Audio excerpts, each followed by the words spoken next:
This channel does not promote any violent, harmful, or illegal activities. All content provided by this channel is meant for an educational purpose only.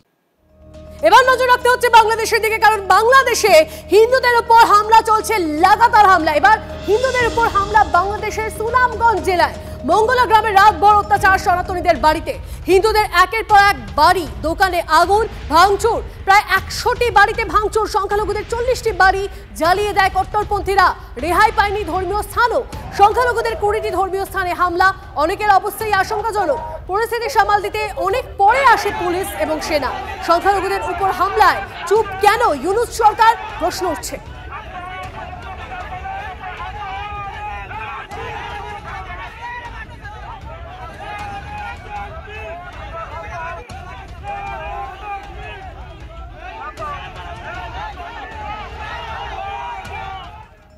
এদিকে এক সংখ্যালঘু যুবকের social media পোস্টকে অছিলা করে কট্টরপন্থীরা আক্রোশে দোয়ারা থানাতেও হামলার চেষ্টা কট্টরপন্থীদের। আমার কাছে ছবি এসেছে, দেখাবো আপনাদের।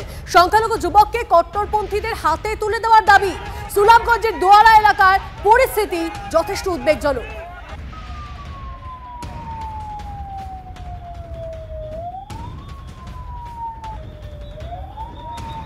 এই মুহূর্তে যে খবর দেখাচ্ছি আপনাদের এবং ছবিও দেখতে পাচ্ছেন আপনারা, যখন কট্টরপন্থীরা থানা ঘেরাও করে, অনেক পরে সেনা এবং পুলিশ আসে এই পরিস্থিতি মোকাবিলার জন্য, পরিস্থিতি সামাল দেওয়ার জন্য। দোয়ারা থানার বাইরে জমায়েত কট্টরপন্থীদের।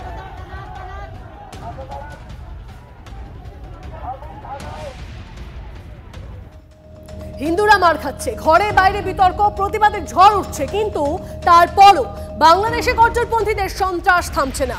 সংখ্যালঘুদের উপর হামলা, অত্যাচার চলছে।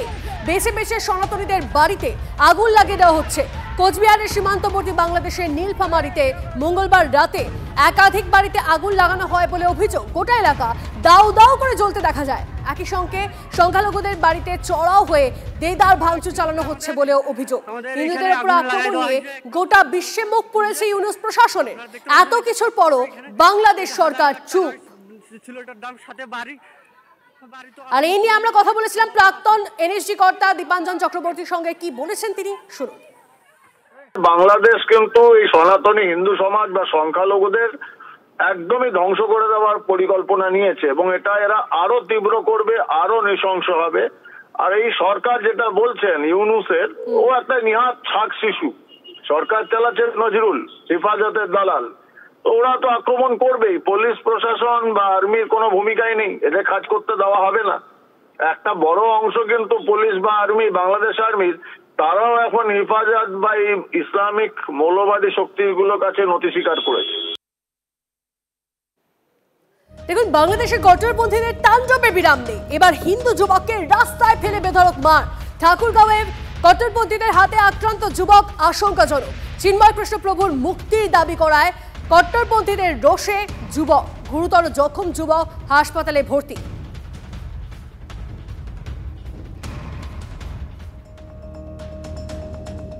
এদিকে বাংলাদেশের সংখ্যালঘুদের উপর নির্যাতনে উদ্বেগ। মানবাধিকার রিপোর্টে উদ্বেগের তথ্য বাংলাদেশের হিউম্যান রাইটস সাপোর্ট সোসাইটির রিপোর্টে।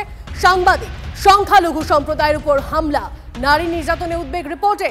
চিন্ময় কৃষ্ণ প্রভুর গ্রেপ্তারের পর চট্টগ্রাম আদালতের ঘটনাতেও উদ্বেগ। চিন্ময় কৃষ্ণ প্রভুর গ্রেপ্তারের পর অগ্নিগর্ভ পরিস্থিতি নিয়ে উদ্বেগ মানবাধিকার রিপোর্টে।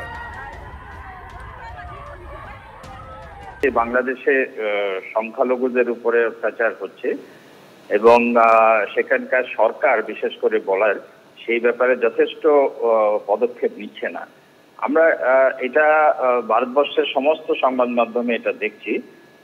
এটা যদি সত্যি ধরে নিই, তাহলে আমরা এটাই অবশ্যই দাবি করব যে সেখানকার সরকার, তার দায়িত্ব হচ্ছে সেখানকার মানুষের জীবন, মান, মর্যাদা, সম্পত্তি সমস্ত রক্ষা করা। কাজে সরকারকে এ ব্যাপারে উপযুক্ত পদক্ষেপ নিতে হবে। এটাই হচ্ছে প্রথম গুরুত্বপূর্ণ কথা। বাংলাদেশের অশান্তির ঘোলা জলে ফায়দা লোটার চেষ্টা কারা করছে জানেন? পাকিস্তান। মৌলবাদীদের ভারত বিরোধিতাকে কাজে লাগাতে পাকিস্তানের চেষ্টার শেষ নেই। বাংলাদেশের মাটিকে কাজে লাগিয়ে ভারত বিরোধিতার ফন্দি ফিকির ইসলামাবাদের। গতকাল খালেদা জিয়ার সঙ্গে সাক্ষাৎ পাক হাইকমিশনারের। পাক হাইকমিশনার খালেদা সাক্ষাৎ ঘিরে নয়া জল্পনা।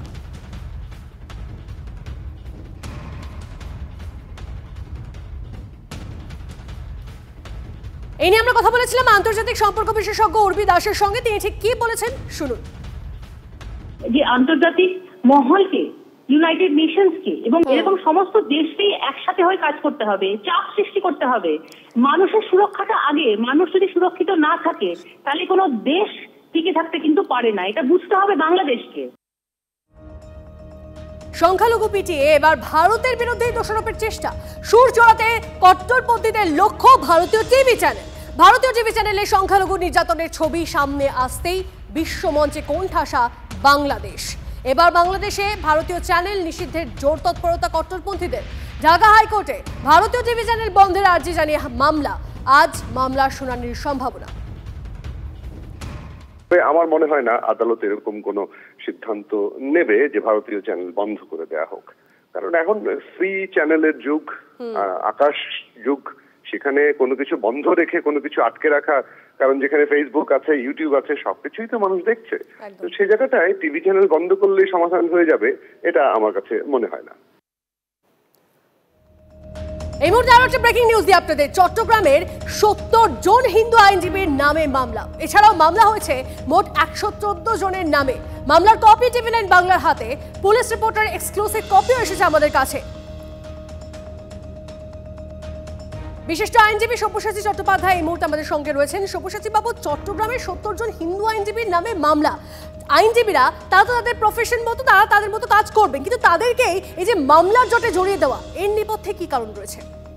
কারণ একটাই যে দেখুন, আইনজীবী থাকার অর্থ হচ্ছে মানুষের যে কোনো দিকেরই যে বক্তব্য থাকে সেটা আদালতের মধ্যে নিয়ে যেতে পারেন একমাত্র আইনজীবীরাই।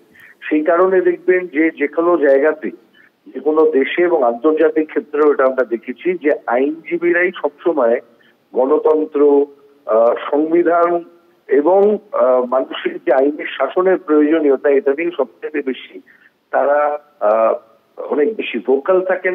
এই কারণে আইনজীবীদের উপরে সাধারণত এই ধরনের মৌলবাদী শক্তি যারা গণতন্ত্রটাকে হত্যা করতে চান, তারা আইনজীবীদেরকে আক্রমণ করেন।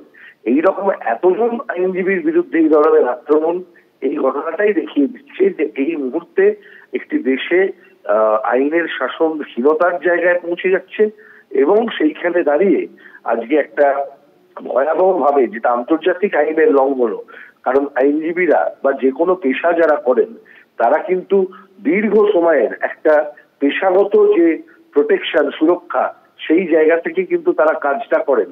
তারা যদি কাজ না করতে পারেন, তাদের বিরুদ্ধে যদি এই ধরনের মামলা দেওয়া হয়, তাহলে কিন্তু মানুষের অবস্থা, সাধারণ মানুষের অবস্থাটা কি, একদম যথেষ্ট শোচনীয় তাদের অবস্থা। ওখানকার হিন্দুদের অবস্থা, ওখানকার মানুষের অবস্থা যথেষ্ট শোচনীয়। সেই ছবি বারবার আমরা সামনে পাচ্ছি। এবার তো অশান্ত বাংলাদেশে হিন্দু আইনজীবীদের নামেও মামলা। অনেক ধন্যবাদ আপনাকে।